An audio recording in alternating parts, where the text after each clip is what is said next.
ये तस्वीरें नेपाल की राजधानी काठमांडू की हैं, जहां पर कई सोशल मीडिया प्लेटफॉर्म्स बैन होने के चलते जोरदार प्रोटेस्ट चल रहे हैं। सरकार के खिलाफ प्रदर्शनकारी नेपाल की पार्लियामेंट बिल्डिंग के सामने जुटे। प्रोटेस्ट के दौरान प्रदर्शनकारियों ने पार्लियामेंट भवन के एक गेट को आग के हवाले कर दिया।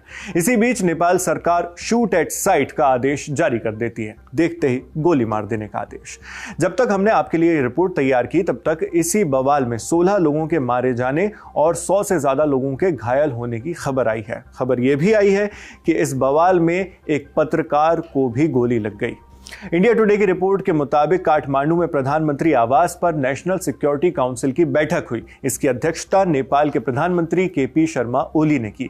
उनके साथ मीटिंग में देश के मुख्य सचिव एक नारायण अरियाल, वित्त मंत्री विष्णु पौडेल, गृह मंत्री रमेश लेखक, विदेश मंत्री आरजू राणा देउआ, रक्षा मंत्री मानवीर राय और आर्मी चीफ अशोक राज सिंहदेल मौजूद रहे। अशोक राज सिंहदेल। यह सब तब हुआ जब सरकार के खिलाफ जनरेशन जी या जेन जी की जबरदस्त विरोध रैली हिंसक हो गई। नेपाल की हेल्थ मिनिस्ट्री ने 16 मौतों और 100 से ज्यादा घायलों की सूचना दी है। काठमांडू के हॉस्पिटल्स में लगातार घायलों की तादाद बढ़ती जा रही है। इसके चलते वहां पर रिसोर्सेज की भी भारी कमी हो गई।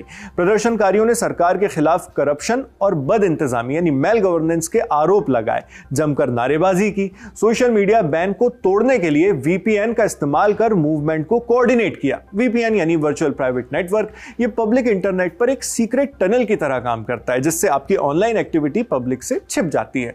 इससे इंटरनेट पर आपकी लोकेशन भी बदल दी जा सकती है, जिसके जरिए नेपाल में होने के बावजूद लोग इस बैन वॉल को बाईपास कर पा रहे हैं, क्योंकि फेसबुक, इंस्टाग्राम, व्हाट्सएप जैसे पॉपुलर प्लेटफॉर्म्स को मिलाकर कुल 26 सोशल मीडिया प्लेटफॉर्म्स पर नेपाल सरकार ने तो पाबंदी लगा दी। इसलिए उन्हें अब वीपीएन का इस्तेमाल कर एक्सेस किया जा रहा है। यही वजह है कि सबसे मशहूर और कॉमनली यूज्ड ऐप्स को ब्लॉक कर देने के बावजूद प्रोटेस्टर्स आपस में तेजी से कोऑर्डिनेट कर पा रहे हैं। इसी तरह वो प्रदर्शन से जुड़े वीडियो सोशल मीडिया पर अपलोड भी कर रहे हैं।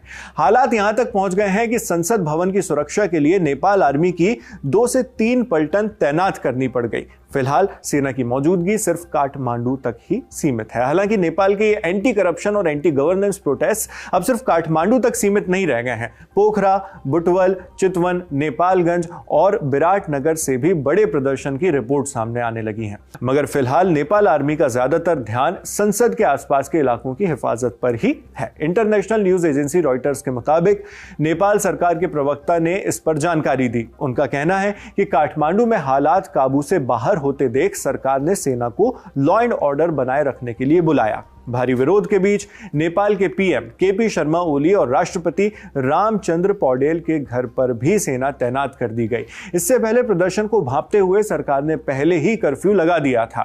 ऐसे में जब प्रदर्शनकारियों ने संसद पर धावा बोला तो पुलिस ने उन पर आंसू गैस, रबर की गोलियां और वाटर कैनन का इस्तेमाल किया। काठमांडू डिस्ट्रिक्ट ऑफिस के प्रवक्ता मुक्तिराम रिजाल ने कहा है कि स्थिति कंट्रोल से बाहर हो रही थी, इसलिए रात 10 बजे तक के लिए कर्फ्यू लगा दिया गया है। इस प्रोटेस्ट को मीडिया में नेपाल का जेनजी प्रोटेस्ट कहा जा रहा है। वजह यह है कि सबसे ज्यादा सोशल मीडिया यूजर्स जेनजी या उसके आसपास की ही उम्र के हैं। वही अब इस बैन के खिलाफ प्रदर्शन करने भी उतरे हैं।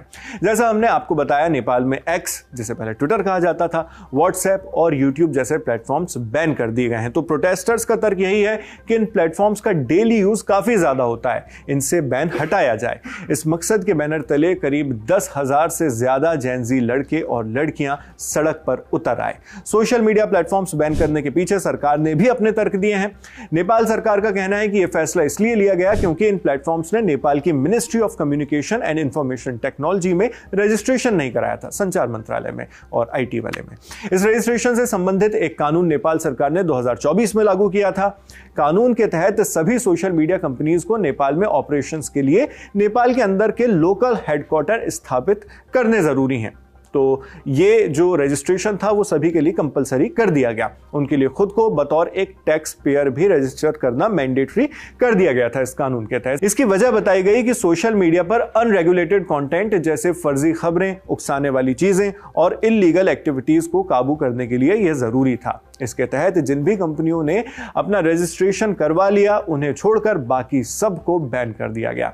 अब आप सोच रहे होंगे कि वो प्लेटफॉर्म्स कौन से हैं जो इस बैन की तलवार से बच गए।